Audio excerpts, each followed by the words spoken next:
Hello collectors, stackers, SLWF here. Excited to share with you a recent purchase I've made, an original silver British trade dollar.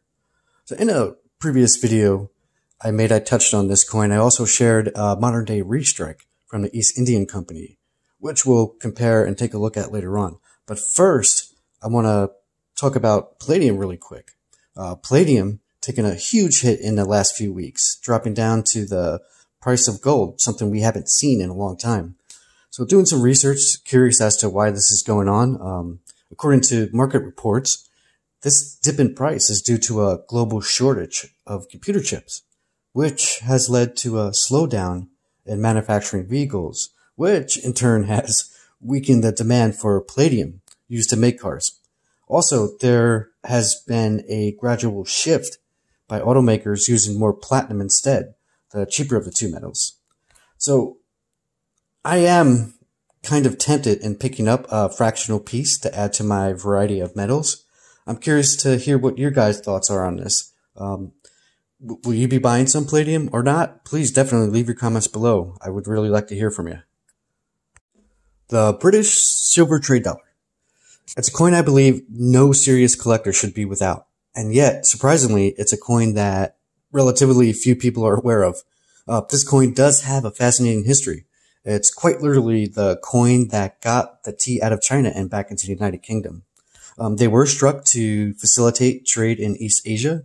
America, France, Japan, a few other countries also had their own trade dollars. But originally, in the late 19th century, China was only accepting the Spanish silver trade dollar, the real, also known as the pieces of 8. So these reals were becoming scarce as trade really began to open up globally. So to counteract that, these countries struck their own silver coins that Asian merchants would accept. So it's estimated only 100,000 of these British silver trade dollars exist today, out of about 280 million minted between the years of 1895 and 1935. Most were melted down for their silver content. So the type I have here is graded extra fine, struck from the Bombay Mint. These coins were also struck in Calcutta and the London Mint. The London Mint has no mint marks. So the actual silver content in these coins is 24.2607 grams. These are a large coin at 39 millimeters, which are nice to hold. Also, fellas, just to let you know, I don't have a photographic memory. I do have my cheat sheet here on the side with all the specs. In case you were wondering, I'm not some type of numismatic robot. So anywho, here on the obverse side, surrounding the rim, a traditional Oriental key pattern.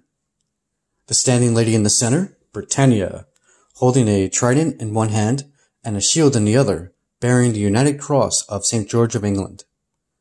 In the background, a merchant ship under full sail.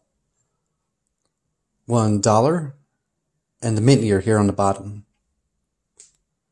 Reverse, a continuation of the key pattern on the rim.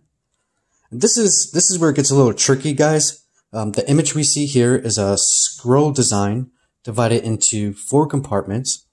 The top and bottom are the Chinese characters for $1, and the left and right script is Malay, a modified Arabic script, also translated to $1. So at the center, a Chinese labyrinth symbolizing longevity. So this Asian design was chosen to make the coin more appealing to Chinese merchants to accept as currency. Oh yes, comparing the modern day restrike, you can see the obvious differences. Now, I wish the East Indian Company who minted these coins kept the same image on the reverse. They could have just inserted a small image of Queen Elizabeth II, the Commonwealth symbol, like on this coin, right? But for the most part, it's a nice looking coin. Also, too, before I forget, many of these surviving British trade dollars are found with chop marks, Asian characters. They were made by Asian banks to signify the coin was checked and is authentic. So these chop marks are said also do not hurt the value of the coin. Instead, many collectors prefer the ones with the chop marks. Might be on the hunt for this one. So that's about all I have for now, fellas. Please like, comment, and subscribe if you enjoy my content. I appreciate it if you made it this far in the video. Till next time, Silver Wolves.